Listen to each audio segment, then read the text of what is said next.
Hello students, welcome to EPG Pathshala. I am Dr. Priyanka Chandra, Assistant Curator from Bharat Kala Bhavan. It is a museum of art and archaeology situated in the campus of Banaras Hindu University, Varanasi. Today we are going to talk on module Portrayal of Women in Indian Art under the paper Theatre and Fine Arts. After studying this module, you will be able to understand the representation of women in Indian art from Indus Valley Civilization up to British period. Various art forms will be discussed in detail. Women have been portrayed in the visual art right from the beginning of the prehistoric times. The divisions of labor between the gender in the prehistoric society had given to women to express their thought and imaginations through the medium of visual art, as can be revealed from the visual art in the prehistoric time. The woman was revered as mother goddess. India has always held women as mother, who is an object of adoration through the ages. That is why it is represented the age old tradition of Mother Goddess worships in one or other forms, the beginning the civilization. The India, the worship both as a cult Shakti and as a folk worship still in voyage and has been practiced in similar spirit that is ought to be in the past. However, elsewhere, the tradition of the mother goddess worship has been lost in the oblivion, though the antiquities show that the worship of mother goddess was very much in vogue in almost all the major cultures and civilizations of the world. When the primitive communities realized the significance of motherhood, they defined mother as mother goddess. Mother is addressed to both the biological mother who will virtually give birth to children and the mother earth, which is in all sense provide food, shelter and everything discriminately and without any affiliation. She is the symbol of creation, source of all living and non-living things. She is also the universal mother and everything emerged out of her. She also pervades and sustains creation, as has been evident from the fertility cult, which was prevalent in ancient world. The fertility cult was later got associated with the mother goddess worship. She is also Christians as Mother Earth, as she is not only the symbol of generation but also the receiver of life. Hence, her origin and attributes are endowed with power and caliber to generate, and so they have been life giving symbols. The biological and nurturing responsibilities of a mother, both consciously and unconsciously, have been compared with the Mother Earth. Thus, her first manifested representation in the earth and earthen terracotta figurines, in which she is depicted as a pregnant woman or a mother with a child. This shows prehistoric men were conscious about the qualities and virtue of a mother, which they used to revere and thus try to manifest them in many tangible forms. Even earthen pottery is a symbol of creation and death. That is why earthen pot or graves good were buried with the dead bodies on earthen pots are broken before the dead are burnt in the funeral fire, symbolizing the end of the mortal. Mother is the embodiment of activity, power, and force, Shakti.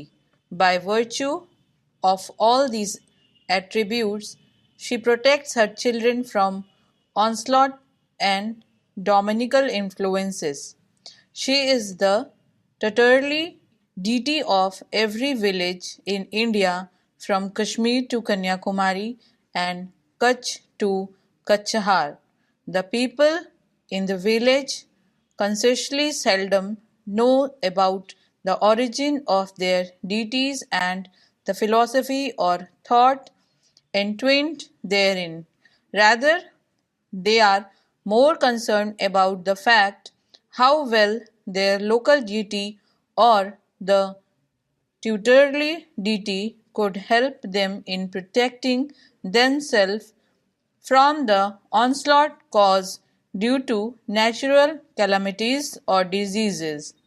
Out of fear, they psychologically tend to worship the local deity as a protector or healer who is more easily propitiated by prayer, flattery, and offerings, more ready to defend them evils, more irritable, uncertain, and wayward in her temper and moods, more dangerously spite and prone to inflict diseases if she is offended by neglect.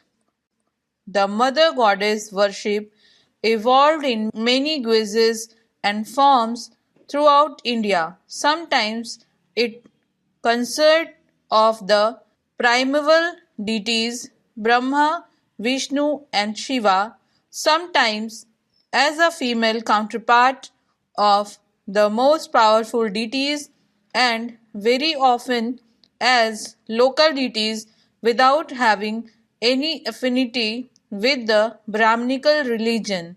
Men needed images for they could not comfort comprehend the unmanifested one, the intelligible one, or the formless one. Hence, they always looked out of conceiving the deity in some or other form of worship her after defining her as goddess or a protector.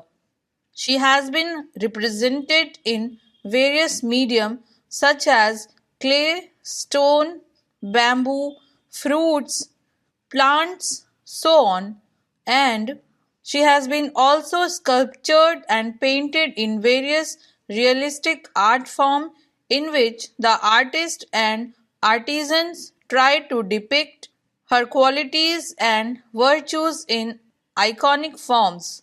Women have been shown in different art forms like in painting, sculptures, and as well as terracotta. All these forms from Indus Valley period up to Gupta period have been discussed. This will help to understanding changing value of women in the society. So, we have various forms of art, which is on the basis of study, we have to identify them like in four parts, that is, stone sculpture, which we find from Indus Valley to late medieval period, then terracotta, which is again found from Indus Valley to the present time, and women carved on monuments and temples, stupas and temples, and last but not the least, the paintings. The paintings from prehistoric era, from Ajanta paintings and miniature paintings, followed by the modern paintings also.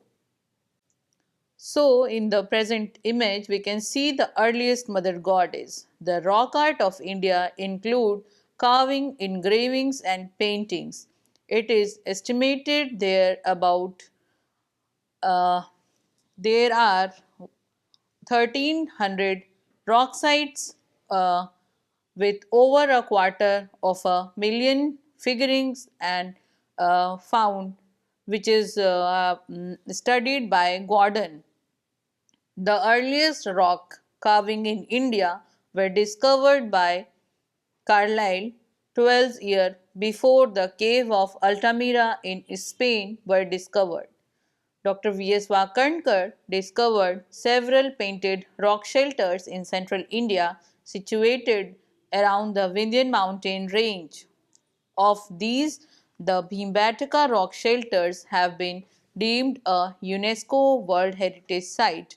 The paintings in these sites commonly depicted scene of human life alongside animal and hunted with stone implements.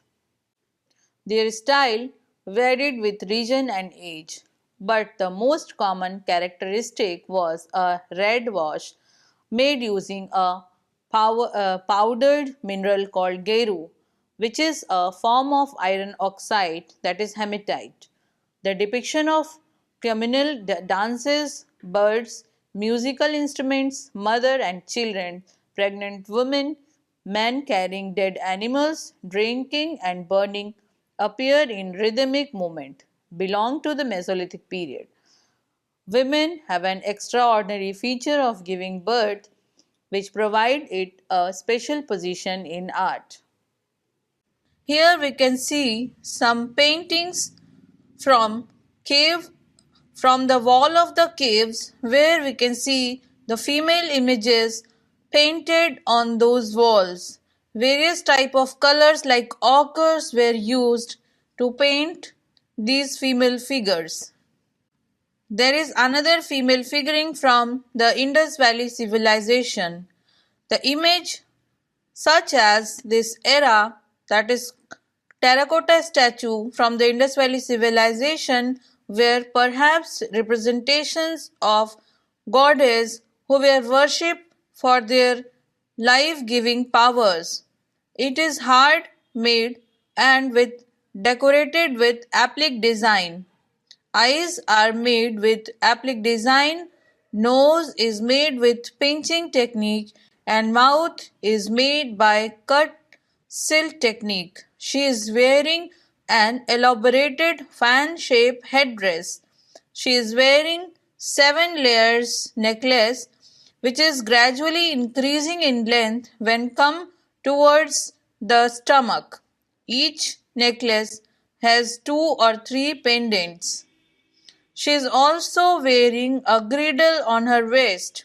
She also seems to be wearing an armlet, although both of her hands are lost. Another image from Indus Valley Civilization found from Mehergarh. It is again accepted as the image of Mother Goddess. So this is a different kind of image. She is made of terracotta. This is also handmade. Eyes are shown with the small dots and the nose is made by pinching technique. The necklace and earrings are made with the coiling technique. Breasts are prominent. She is made in sitting mode. Many scholars agree that the female figurines from the mature Harappa period are either representation of higher class religious women or as divinities. Unfortunately, the writing of the Indus Valley Civilization has not been deciphered to give us insight as to which of these theories is correct. Using the pure archaeological evidences, it is important to understand that both of these theories can be accepted as the archaeological evidences shows a possible overlap.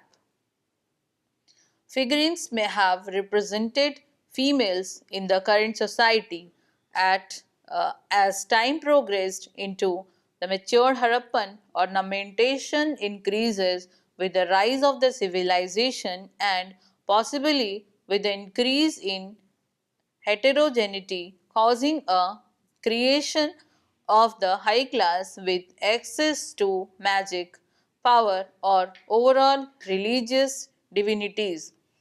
By the end of the mature Harappan period, where female figurines are distinctly adorned, this may represent a a rise in religious beliefs in mother goddesses.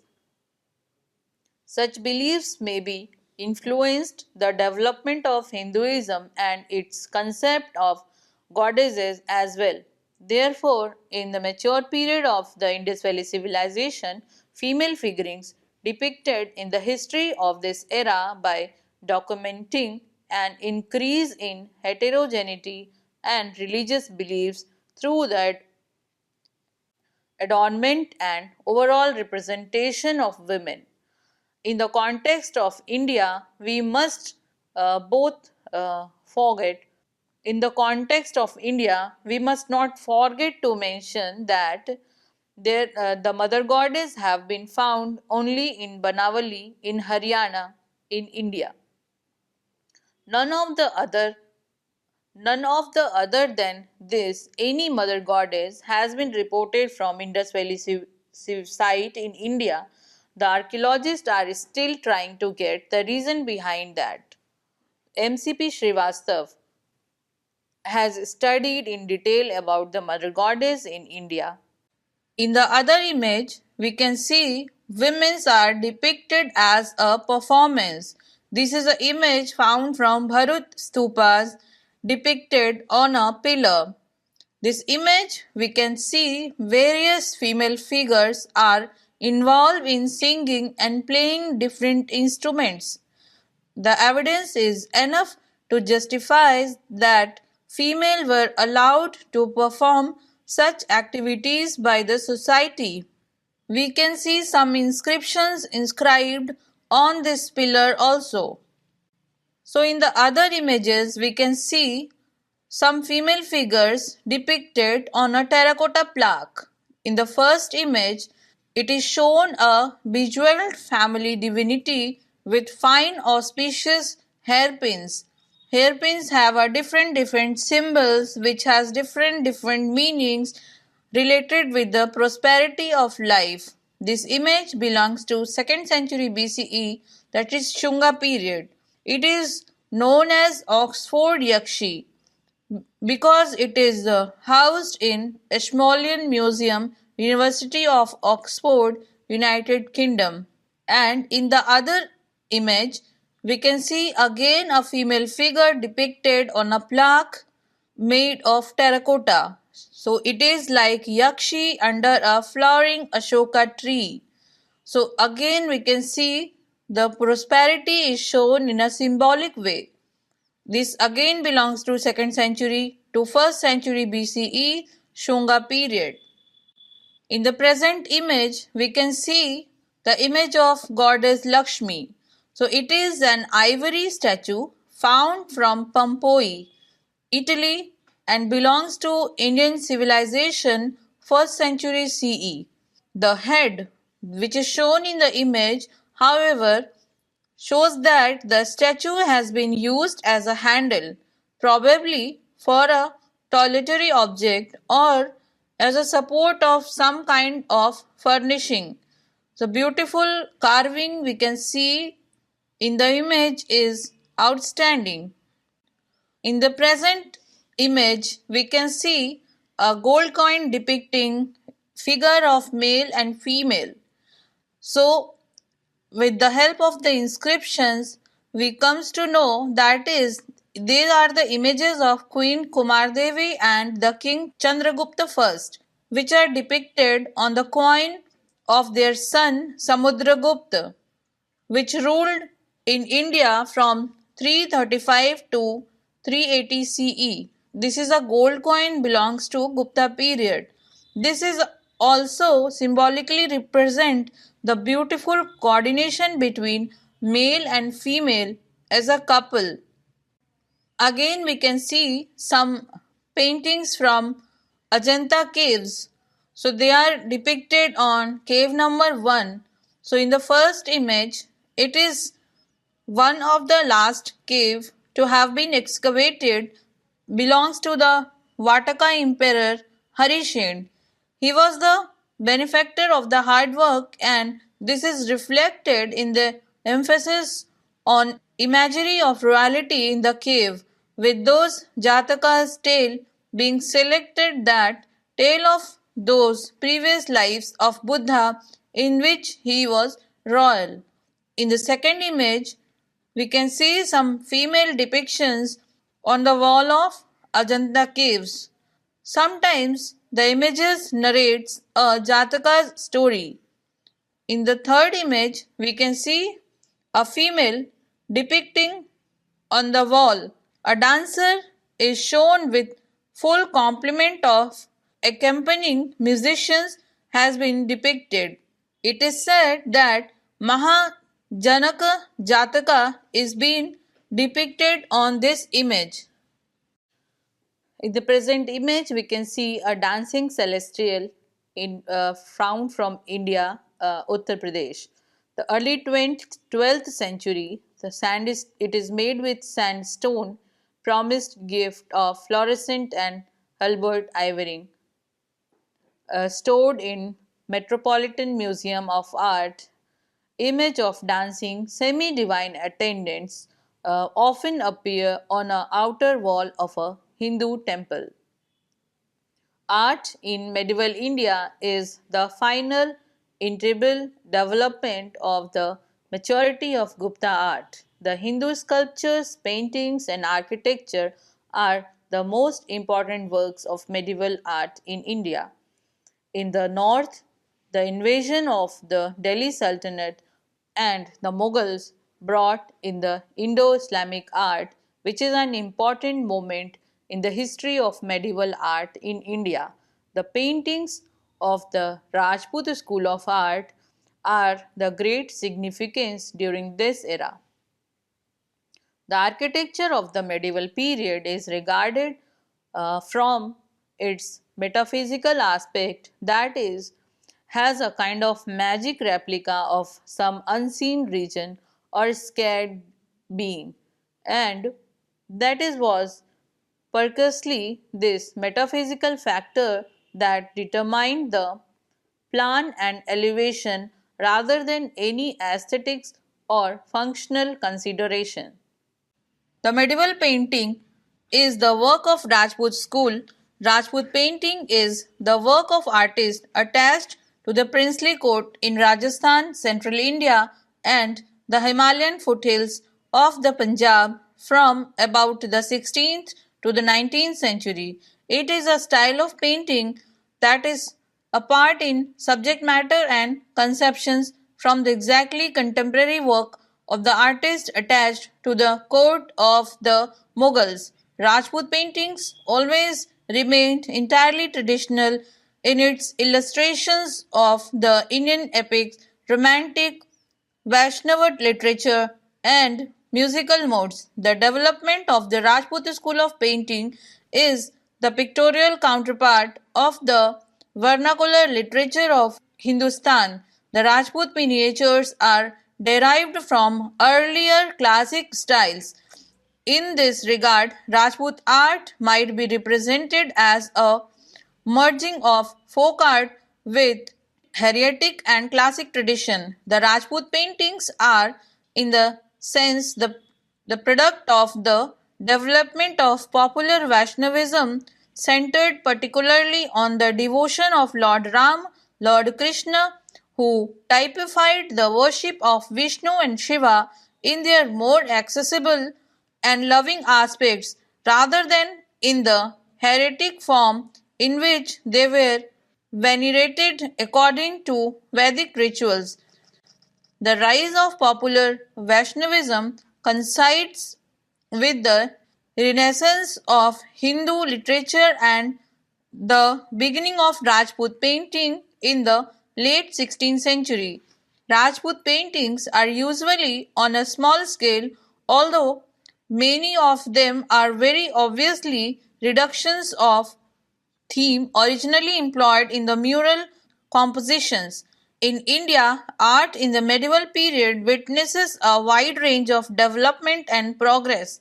The architecture and sculpture of this era is marked with Indo-Islamic style and also the continuation of the native art and architecture. During the reign of Akbar, the Persian artists were attracted to bring their unique style of the empire Indian elements were present in their work from the beginning, with the incorporation of local Indian flora and fauna. They were otherwise absent from the traditional Persian style. The paintings of this time reflected by vibrancy and inclusion of Akbar's kingdom with production of Persian miniatures, the Rajput paintings, and the Pahari style of northern India. They also influenced the company style watercolor paintings created during the British rule many years later. With the death of Akbar, his son Jahangir took the throne. He preferred each painter work on a single piece rather than the collaboration fostered during Akbar's time. This period marks the emergence of distinct individual styles, notably Bishan Das, Manohar Das, Abul al Hasan, Govardhan, and Daulat. The Razmanama and an illustrated memoir of Jahangir named Tazuk-e-Jahangiri were created under his rule. Jahangir was succeeded by Shah Jahan. Most notable architectural contribution is the Taj Mahal.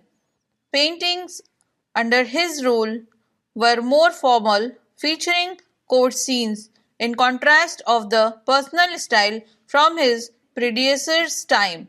Aurangzeb, who held increasingly orthodox Sunni beliefs, forcibly took the throne from his father Shah Jahan.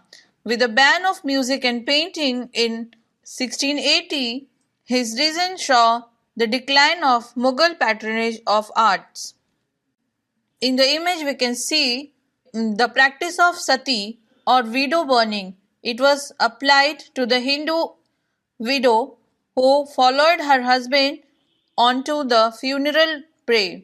The practice was officially outlawed in the 1800s. In the image, we can see a lady with a mirror. It is made on canvas with oil paints. It is an oil painting on canvas painted by Raja Ravi Verma in the year 1894. The picture shows a lady holding a mirror in her hand and combing her flock of hair. The beauty of hairstyle of her eloquently painted by the artist is noteworthy. The painting won Governor's Gold Medal. In the present image, we can see Yashoda and Krishna. It is again painted on canvas with oil paints. It is painted in 1901 by Raja Ravi Verma, here beginner of modern art in India. The artist had used dark background in the painting in order to give relief to the main picture, which are light yellow. In the present image, again we can see a lady smoking hookah and enjoying music. She is seen seated on the throne under a canopy, feeling relaxed. She is well dressed and a female attendant is shown with the flowers standing behind her. The painting shows a live royal female during 17th to 18th century CE. So again in the image we can see a Gunkali Ragini painted on miniature painting. The painting personifies Ragini Gunkali, one of the wives of Rag Malkons. The Ragini Gunkali is represented as a young woman standing on a chowki, a low stool, holding a chowri fan of made with the animal hairs and a napkin on the other hand, celebrating the rise of sun. In the back row, the temple situated in a grove is present. The scenery reminds one of Alampur or on the bars where Raj Sansar. Hand spent in the last few years, the painting depicts the sad mood of love-lorn lady. Again, we can see an image of a female beauty called Bunny Thani. It belongs to Kota school and it was made during 18th century CE. The beauty of a female we can see in the image. We can see another image. is also known as Banithani style, belongs to Rajput style of painting, again made in 18th century CE. In the present miniature painting, again we can see the lady is picking flowers. So it is a Mughal miniature painting, belongs to 18th century. Again, the beautification of a female is beautifully shown in this miniature painting. In this present image, again we can see the lady is enjoying with the peacock. So this is also help to understand the female is enjoying the nature. The British colonial rule had a great impact on Indian art. Old patterns of art become less wealthy and influential, and Western art more ubiquitous as the British Empire established school of art in major cities, that is Bombay Art Society in 1888. So in the image we can see the Shakuntala beautifully portrayed by Raja Ravi Verma. It is an important character of Mahabharata.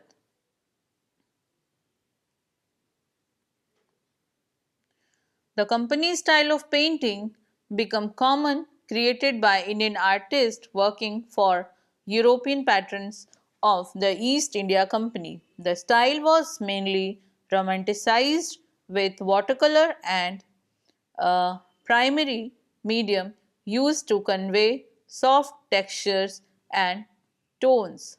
By 1858, the British government took over the task of administration of India under the British Raj. Raji Ravi Verma depicts Shakuntala, an important character of Mahabharata, penetrating to remove a thorn from her foot while actually looking for her husband or lover Dushyant, while her friends call her a bluff. Nandalal Bose was one of the pioneers of modern Indian art and a key figure of contextual modernization. The fusion of Indian tradition with European style at this time is evident from Raja Ravi Verma's oil painting of sari clad women in a graceful manner. So, in the present image, we can see a Maharashtrian lady painted by Raja Ravi Verma. A great painter, Badrinath Arya, has perfected the incredible technique of wash painting. The impact of color in his works is vibrant and pulsating with life. His creation, Savari, a Santhal woman, is the largest wash painting stored in Allahabad Museum. In the image, we can see the beauty of a tribal lady. In the image, we can see the devotion of Meera towards the Krishna. In the small painting painted by Shitendranath Majumdar shows the emotions of a devotee. It belongs to Bengal School of Art. A pupil of Avanindra Tagore, Nandalal Bose was known for his Indian style of painting. He was influenced by the Tagore family and the murals of Ajanta. His classic works include paintings of scenes from Indian mythologies, women, and village life. So, in the present image, we can see the coordination between the two sisters is being beautifully depicted. This again belongs to Bengal School of Art. Avanindra Tagore, another famous painter during British period in India, was the nephew of the poet Ravindranath Tagore. So Bharat Mata was painted by Avanindra Tagore in 18th century. Avanindra Tagore painted a number of works influenced by Mughal art, a style that he and Havel believed to be expressive of India's distinct spiritual qualities as opposed to the materialism of the West. His best known painting, Bharat Mata, depicted a young woman portrayed with forearmed in the manner of Hindu deities holding objects symbolic of India's national aspirations. Sri Jamini Roy was an Indian painter. He was honored with the State Award of Padma Bhushan in 1955. He was one of the most famous pupils of Avanindra Tagore, whose artistic originality and contribution to the emergence of modern art in India remain unquestionable. His new style was a reaction against the Bengal school and Western tradition. His underlying quest was threefold: to capture the sense of simplicity embodied in the life of the folk people, to make art accessible to a wider section of people, and to give Indian art its own identity. Jamini Roy's paintings were put on exhibition for the first time in the British India street of Calcutta in 1938. During the 1940s, his popularity touches new heights, with the Bengali middle class and the European community becoming his main clientele. In 1946, his work was exhibited in London, and in 1953 in the New York City. He was awarded Padma Bhushan in 1954.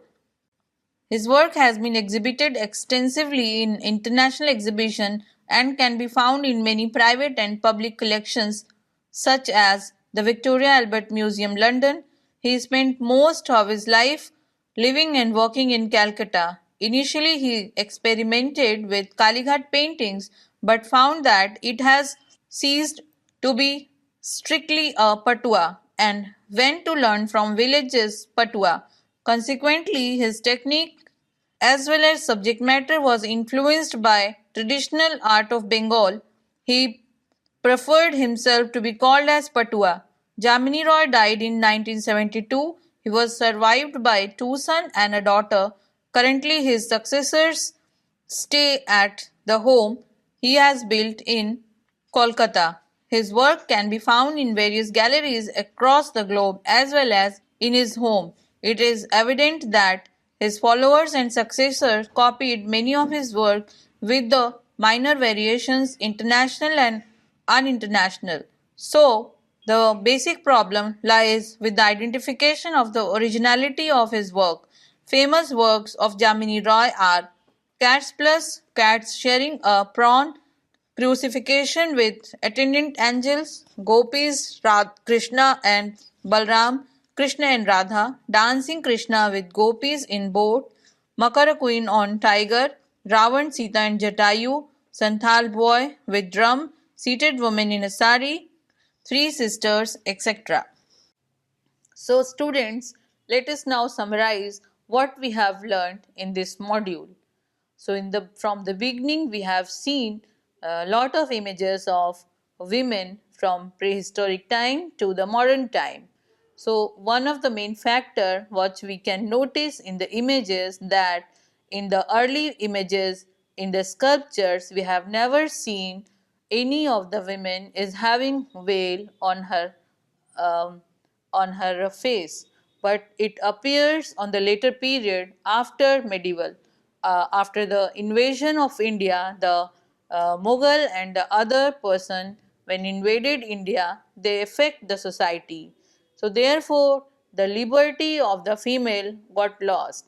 And in the images of the later period, we can see in the miniature painting, the women are seen with the veil on her face or the parda system appears. So this is a drastic change which we can see in the society that totally change the status of women. So therefore, we can come to know how the representation of women got changed from beginning to the British period. Thank you.